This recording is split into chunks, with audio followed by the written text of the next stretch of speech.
Thank you for joining us as we discuss important information for the last year of high school for your child. We have a lot to discuss, so please feel free to stop and replay the information as needed. So get your pens, pencils, paper, and highlighters, and let's go. Topics we will discuss include general academic information, graduation requirements, GPA and rank, college applications, financial aid and scholarships, letters of recommendation, transcript requests, senior preparation, and life after graduation. So let's get started.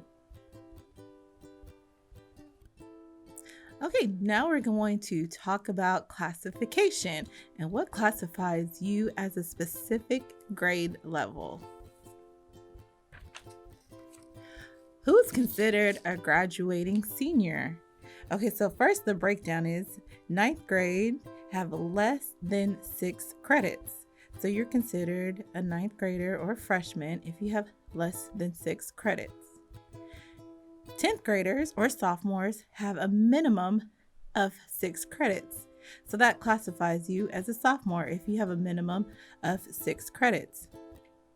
To be classified as a 11th grader or a junior, you need a minimum of 12 credits. And for seniors, 12th graders, you need a minimum of 19 credits.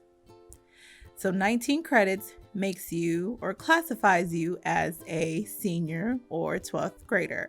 If you are a senior and you don't have those 19 credits as of yet, we will reclassify at the end of the semester if you've met that minimum credit requirement. So don't worry, we will reclassify and count your credit to make sure that you have received enough credits to classify yourself as a senior or 12th grader. The next slide, we will talk about graduation requirements. So you need a total of 26 credits to graduate, and I will break that down in just a minute. So you will see here that you need 4 English classes or courses to graduate: English 1, English 2, English 3, and English 4. You need 4 math credits to graduate high school. It must include Algebra 1, Geometry, and 2 additional math courses. You need 4 sciences to graduate, which must include Biology, a science lab, a lab science such as chemistry, physics, IPC, and 2 additional science courses.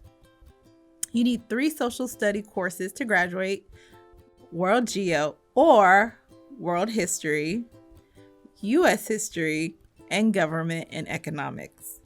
You need 2 of the same foreign language to graduate high school. You need 1 credit of a fine art, 1 credit of PE, and 7 electives, totaling up to 26 credits to graduate. The link below, if you click on the graduation plans, we do have several graduation plans, but this is pretty much the foundation. At the bottom, you'll see this link called Graduation Plans. If you click on it, you will see our different graduation plans, but I wanted to give you guys information on our detailed foundation graduation plan, which the other plans you will see, this is the foundation to graduate, and the other plans, once you click on it, you will see the breakdown needed to get those different requirements in those plans. Okay, the next slide, we will talk about endorsements. So with the required classes you also need an endorsement to graduate. And what an endorsement is pretty much a fancy way of saying a major, similar to when you go to college, you declare a major or a focus of study or interest. So in order to achieve an endorsement, you have to have 4 to 5 cohesive elective courses in that specified pathway. Endorsements are visible on your transcript. Endorsements give you an opportunity to explore career and major areas prior to college. And you can obtain more than one endorsement in different content areas. Now, endorsements do not determine your college acceptance. Again, endorsements do not determine if you get into college. And we can discuss that more once you have your senior conferences, and that more of that information is followed in the following slides.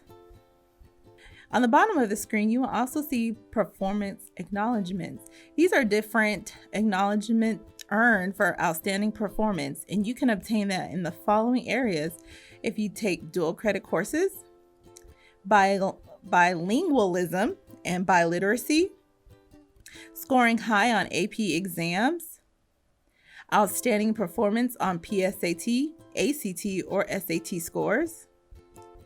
And you can also earn a performance acknowledgement by earning a national or international recognized business or industry certification. Okay, our next slide, we will talk about additional graduation requirements. So, in addition to required courses, selecting an endorsement, students need to pass their STAR end of course, or we call them EOC exams to graduate high school. These exams include English 1, Algebra 1, Biology, English 2, and U.S. History. So again, these are the following EOCs or STAR end of course exams required to graduate high school. Please check the resource guide slide, which is the last slide, for handouts, guides, and other useful information, as well as check the second to the last slide that if you have any other questions or specific questions, you can fill out that form and we can help you answer any questions. Hi Sharks, this is Mrs. Johnson, counselor for Alpha Split DU through H. Let's talk about GPA and rank.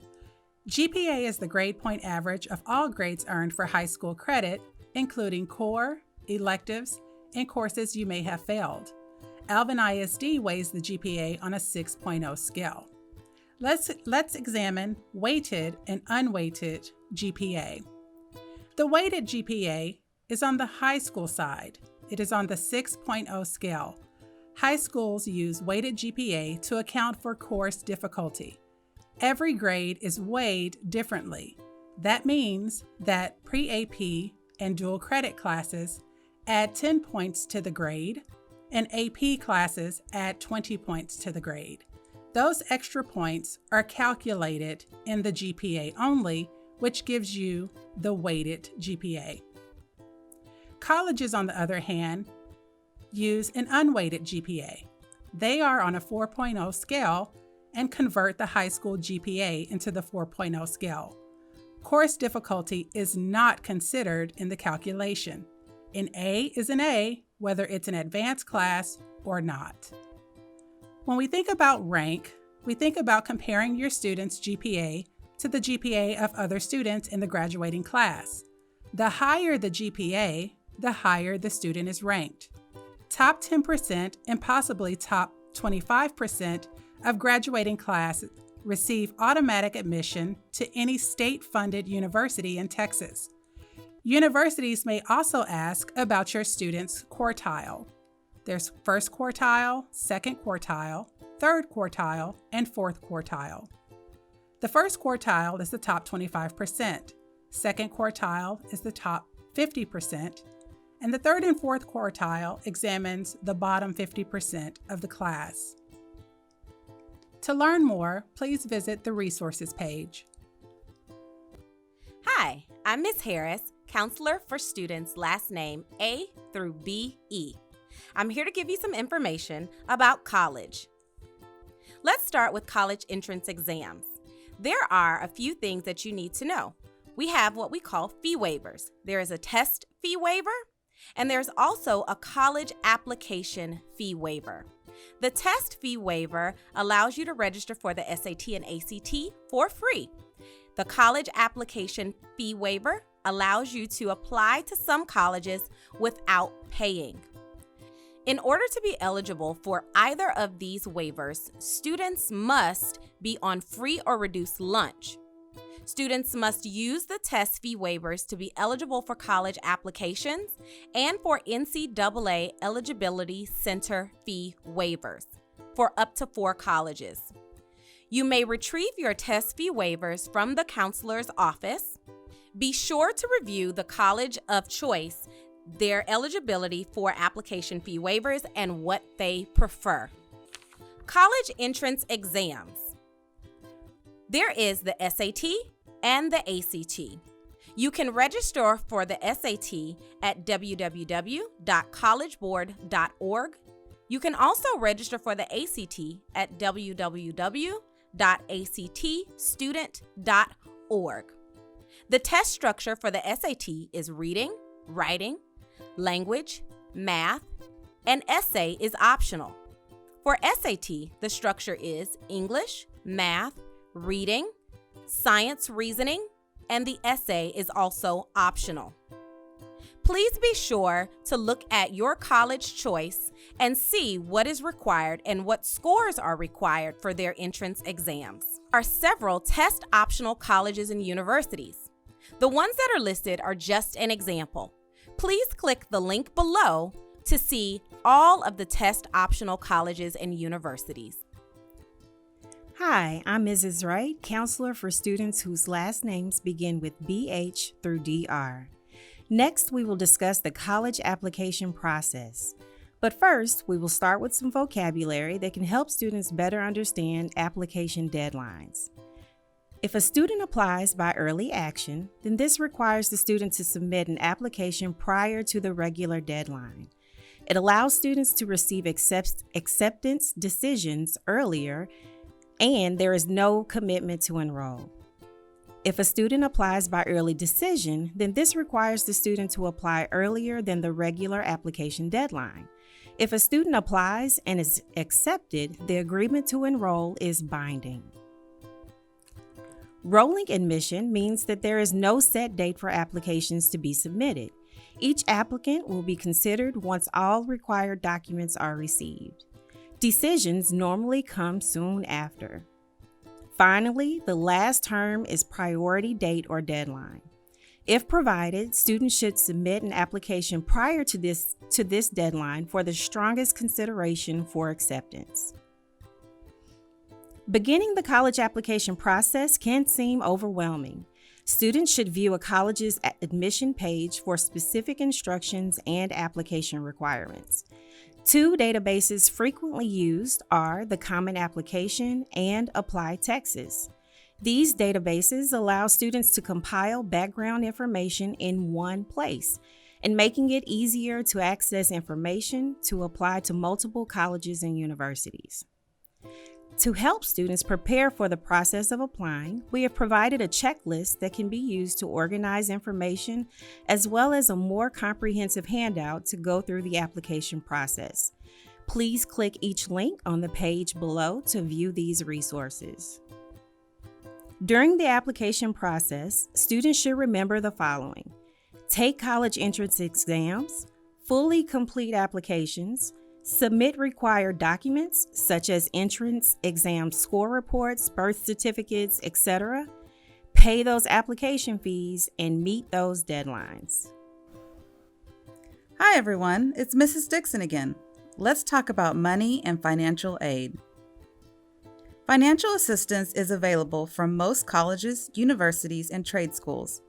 4 main types of aid can be split into 2 categories of money that do not have to be repaid and money that must be repaid.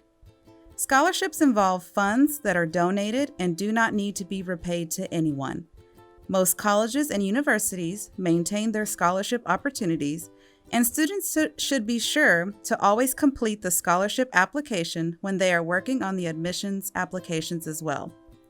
Scholarships can be merit-based or grade-based, or income-based, which is based on household income.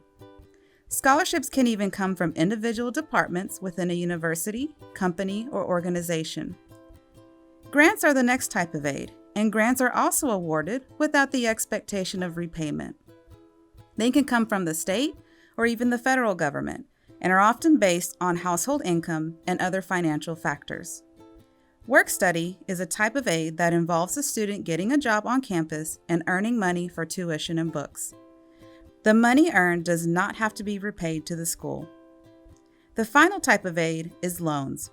Students have the opportunity to borrow money from a financial institution.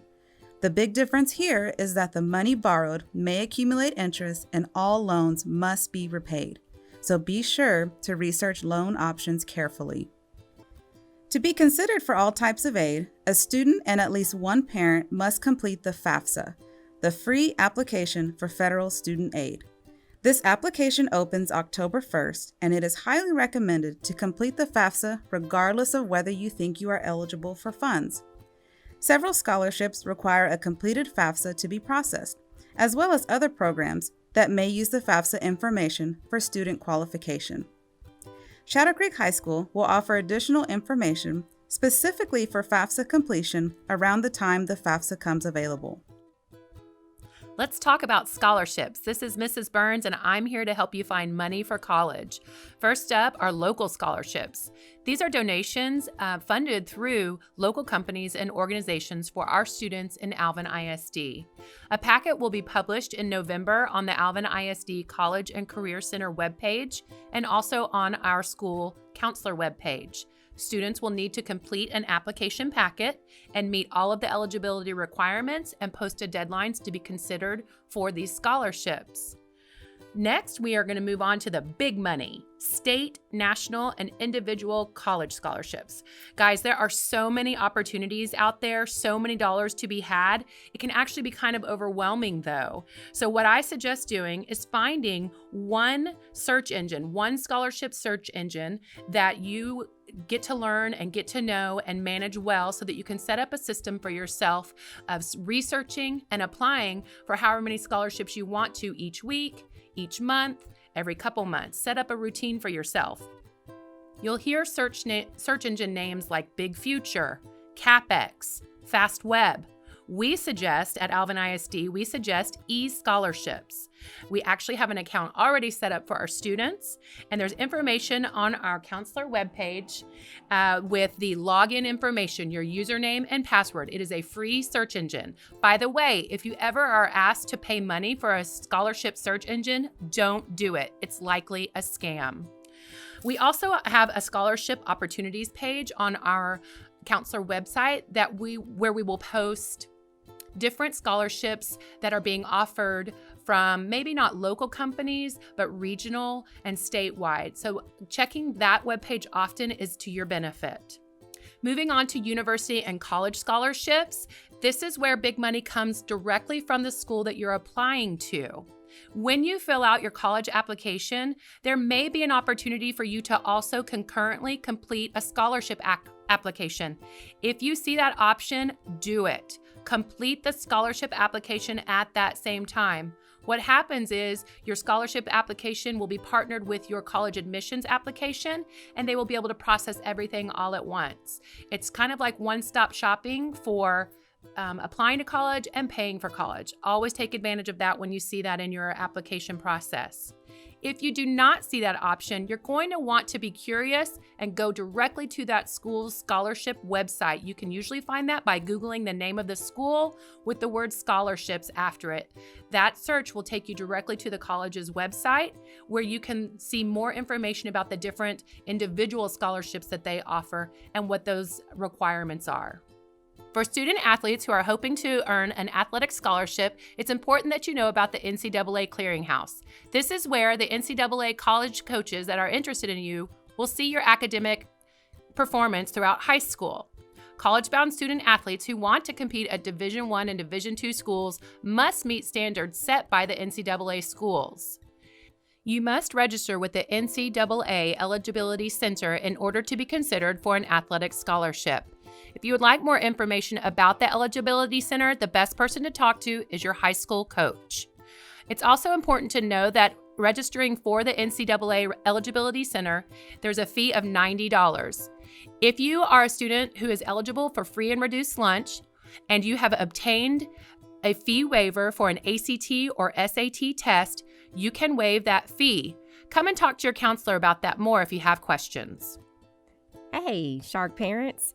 So this is Mrs. Gully, and I'm going to talk to you about what happens after high school. So after high school, what's next? So some of your students may decide to go to college. Some of your students may want to go to trade school or enlist in the military. Whatever your student's plan is, please know that counselors are here to help your students reach their goals. One of the best resources we have here on campus, our hidden gem we like to say, is Alvin Community College, or ACC. Our dual credit advisor, Mrs. Toby Herzog, is a valuable resource for all of our students. Through ACC, your student can start to accumulate college hours and credit while they're still in high school. In addition, your student will also get a glimpse of how college courses are structured and what is expected of a college student at a fraction of what it will cost to take courses at a university. Parents, do you have a student that has a physical or intellectual disability? Well, ACC has a college program for your student as well. ACC's Strive program allots students with disabilities an opportunity to attend college and learn practical skills in order to enter the workforce.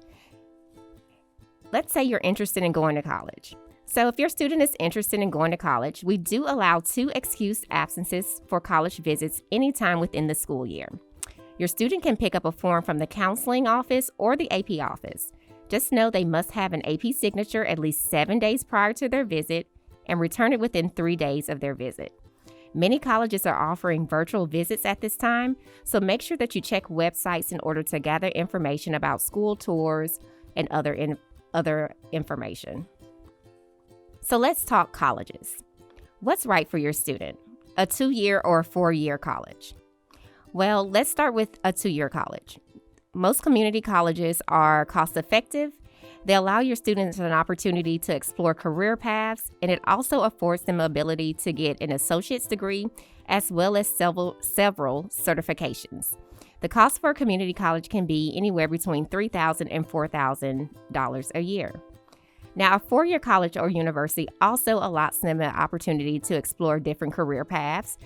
They offer bachelor's degrees, master's degrees, and doctoral degrees. The cost is going to be higher than community colleges. It's about $7,000 to $9,000 per year, but that does not include your room, board, meal plans, or any additional free fees. Private universities can range from $21,000 to $40,000 a year. On the next couple of slides, you will see info about each of the following branches of the military: the Army, Navy, Air Force, Marines, National Guard, and Coast Guard. If enlisting in the military is right for your student, then there are several recruiters that will be on campus throughout this school year to talk to your students about each branch of the military.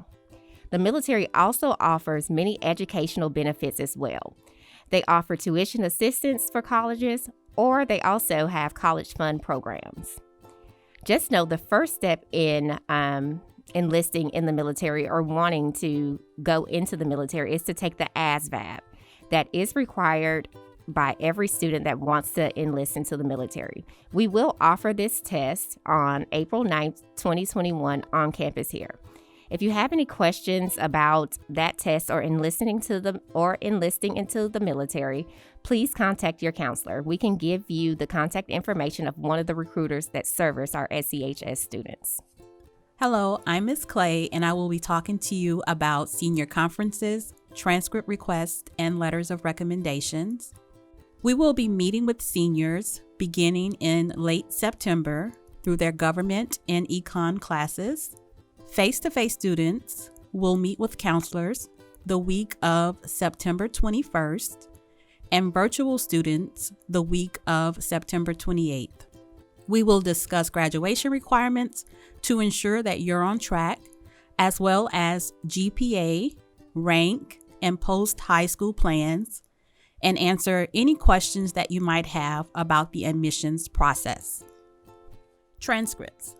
So a transcript is a record of all the courses that you've taken for high school credit, the grades you've earned in those classes, and the credit received. It also includes your GPA, rank, and demographic information. An official transcript is one that is sent from institution to institution. For example, when a transcript is sent directly from Shadow Creek to your college, that is an example of an official transcript. And this can only be done by the registrar. An unofficial transcript is one that is provided directly to the student. It can be submitted to individuals or organizations as needed. The entity that you are working with will let you know which type of transcript they will accept. So, to request an official transcript, go to the Shadow Creek High School website. Along the top of the page, you will see Our School.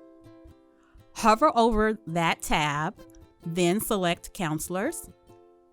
Once you're on the Counseling Department's webpage, look on the sidebar and click Transcript Request, SCHS, and directions to fulfill your request will be listed.